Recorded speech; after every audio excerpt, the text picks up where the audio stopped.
ये रुद्राक्ष का ट्री है। पूरे 12 साल में इस पेड़ पे एक ही फल आता है। 12 साल में एक बार एक फल। कोई बताएगा? बाबूजी को नहीं पता।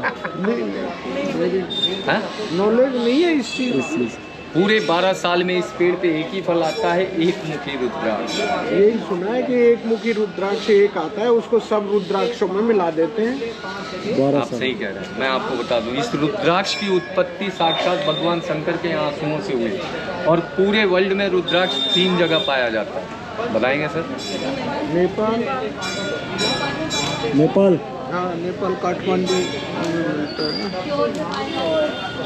पहला नेपाल, इंडोनेशिया और उत्तराखंड। यहाँ सबसे ज़्यादा रुद्राक्ष पाए जाते हैं। लेकिन नेपाल में जो दाने होते हैं वो बड़े होते हैं क्योंकि वहाँ आइस नहीं गिरती है। इंडोनेशिया में रुद्राक्ष की खेती होती है। उत्तराखंड में जो रुद्राक्ष पाया जाता है वो हाइट पे पाया जाता है, इसलिए 12 महीने पेड़ बर्फ से ढके रहते हैं और ढके रहने के कारण इसके जो दाने होते हैं जिसमें धूप नहीं लगता है, ये दाने हो जाते हैं छोटे। और जितना छोटा दाना होगा उतना ही पावरफुल होता है। लेकिन एक मुखी रुद्राक्ष पूरे भारत में सिर्फ 5 लोगों के पास है। पहला इंदिरा गांधी, दूसरा बाला साहब ठाकरे, सबने देखा होगा बाला साहब। तीसरा नेपाल राजा और चौथा स्वामी शिवानंद। इसके अलावा जो एक मुखी रुद्राक्ष यहाँ है वो केवल दर्शन के लिए है, गवर्नमेंट अंडरटेकिंग। तो वो किसी और को नहीं मिलता। आप करोड़ों रुपए भी देंगे तो वो एक मुखी नॉट फॉर। मोदी जी को तो ले लेना चाहिए। मोदी जी को है ही नहीं तो मिलेगा कहाँ से? टूटता है कच्चा दाना जो हवा के कारण टूट के गिर जाता है पृथ्वी में, वो गल जाता है, सड़ जाता है और बर्फ के कारण कोई जल्दी वहाँ पहुँच नहीं पाता है तोड़ने के लिए। नहीं, शिवानंद स्वामी से ही ले। ये ज़्यादा बर्फ में होता है क्या? ये जितना हाइट पे जाएंगे उतना ही आपको, बद्रीनाथ जाएंगे ना सर, माणा गांव, माणा से भी ये 10 किलोमीटर ऊपर लक्ष्मी वन है। वहाँ पे सिर्फ आपको रुद्राक्ष और भोजपत्र के पेड़ मिलेंगे। बद्रीनाथ में एक भी पेड़ नहीं है। रुद्राक्ष का तो छोड़ दीजिए, किसी चीज़ का नहीं। केदारनाथ पे भी तो है ऊपर वाला पर्वत। कहीं नहीं है, केदारनाथ में नहीं है। केदारनाथ से आगे जब पीछे जाएंगे बद्रीनाथ वाली रोड पे, दोनों पर्वत सेम है। केदारनाथ के जो पीछे आप लोग पर्वत देखते हैं ना, वही बद्रीनाथ का पर्वत है।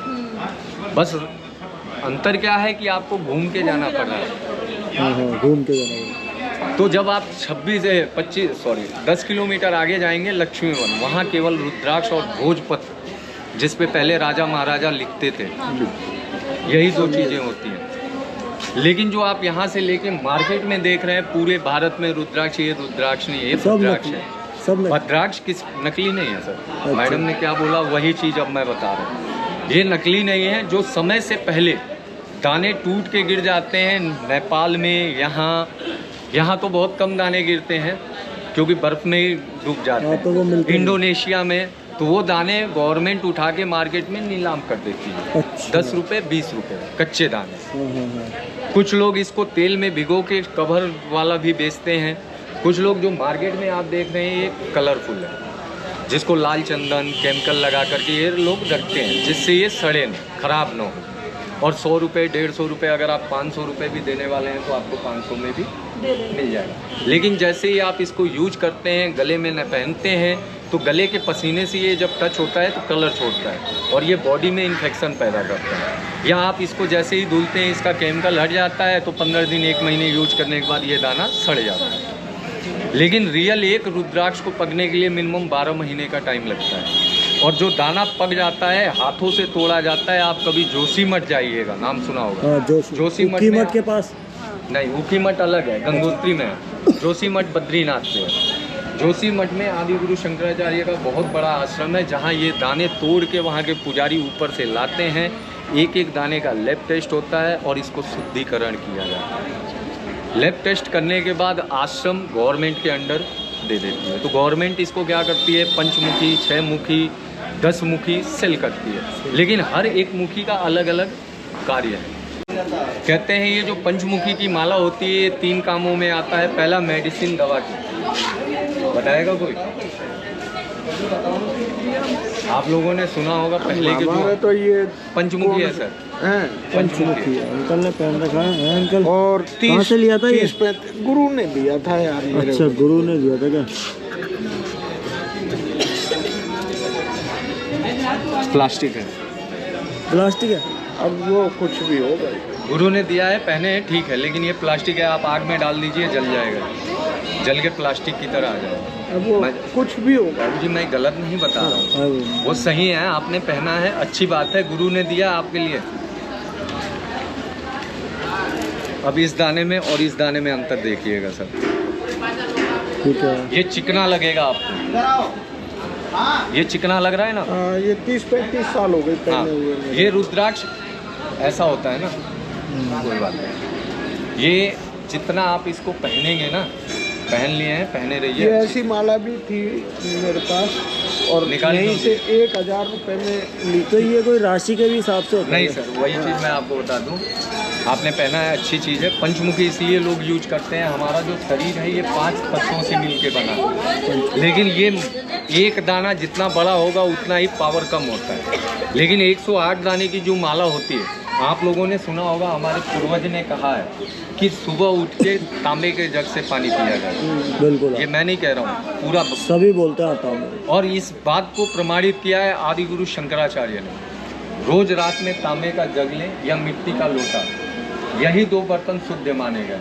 अच्छा, ये तो इसमें रात में जल भरिए, रुद्राक्ष की माला को डीप कर दीजिए। रात भर में रुद्राक्ष की जो औषधि है ये पूरे पानी में घुलता है, और सुबह उठ के इस माला को निकाल के खाली पेट आपके घर में जितने भी लोग हैं, बड़े हों, बूढ़े हों, बच्चे हों, कोई भी, कंटिन्यू इस पानी को 3 महीने पिलाइए।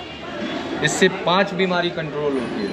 पहला हार्ट, दूसरा बीपी, तीसरा शुगर, चौथा ज्वाइंट पेन्स, 5वां एसिडिटी। लेकिन ज्वाइंट पेन्स और एसिडिटी में ये रामबाण इलाज करता है। जब तक आप इसके पानी को यूज कर रहे हैं, पंचमुखी जो होता है, सुबह उठ के इसको निकाल के आप इसका पानी जितने लोग हैं सबको पिलाइए। एक ही चम्मच आ रहा हो मुंह में, एक ही चम्मच दीजिए, लेकिन कंटिन्यू 3 महीने। 3 महीने अगर नहीं पी सकते हैं तो मिनिमम 40 दिन तो अवश्य पीजिए। ये 5 बीमारी को कंट्रोल करता है। लेकिन जब तक आप इसके पानी को यूज कर रहे हैं, गले में मत पहनिएगा। गले में पहनने से क्या होता है, जो गले का डस्ट है, पसीना है, धूल मिट्टी है, वो इसके खांचों में घुस जाती है, और जब आप इसको पानी में डालते हैं तो गंदगी पानी में घुलता है, तो ये बीमारी को बढ़ाएगा, घटाएगा नहीं। लेकिन जितना ही छोटा रुद्राक्ष होता है उतना ही हाइट पे पाया जाता है और उतना ही पावरफुल होता है। रुद्राक्ष अगर रियल है तो इसको जब आप पहनेंगे तो ये जितना पहनते हैं उतना ही ये ब्लैक होता है, और उतना ही आपके बॉडी के ह्यूमिनिटी को बढ़ाता है, और आपके अंदर जो शरीर में निगेटिव ऊर्जाएं होती है ना, उसको ये खींचता है। रुद्राक्ष इतना पावरफुल होता है। लेकिन 2 मुखी, 4 मुखी, 6 मुखी, जैसा आपने बताया, 3 मुखी त्रिदेवों का अंश माना गया है, ब्रह्मा, विष्णु, महेश। इसलिए लोग इसको अपने गले में भी रखते हैं, तिजोरी में भी रखते हैं, और नहीं पहन पाते हैं तो कुछ लोग इसको अपने घर के मेन गेट पे रखते हैं, लाल कपड़े में बांध के। इसका कारण ये है कि जो आपके घर में कोई भी जाता है, आप अच्छा खा रहे हो, पहन रहे हो, किसी की नज़र एक समान नहीं रहती है, वो दूर से ही देखता, अरे यार बड़ा अच्छा खा रहा है, तो वो नज़र दोष लगता है, तो उसको वो दूर करता है। लेकिन भूल के भी 9 मुखी पुरुष मत पहनिएगा। 9 मुखी सिर्फ स्त्रियों के लिए होता है।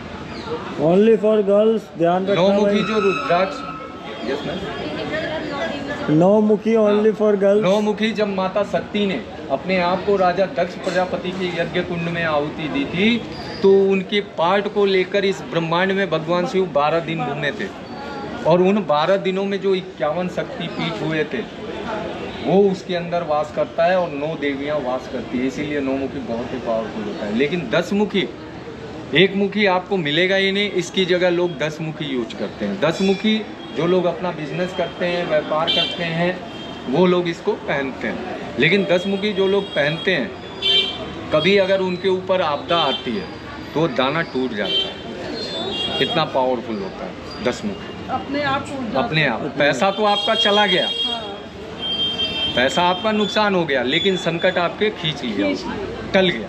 इतना पावरफुल होता है 10 मुखी। इसीलिए 10 मुखी लाखों पेड़ों में, हजारों पेड़ों में 2 दाने 3 दाने होते हैं, इसीलिए बहुत ही रेयर होता है 10 मुखी।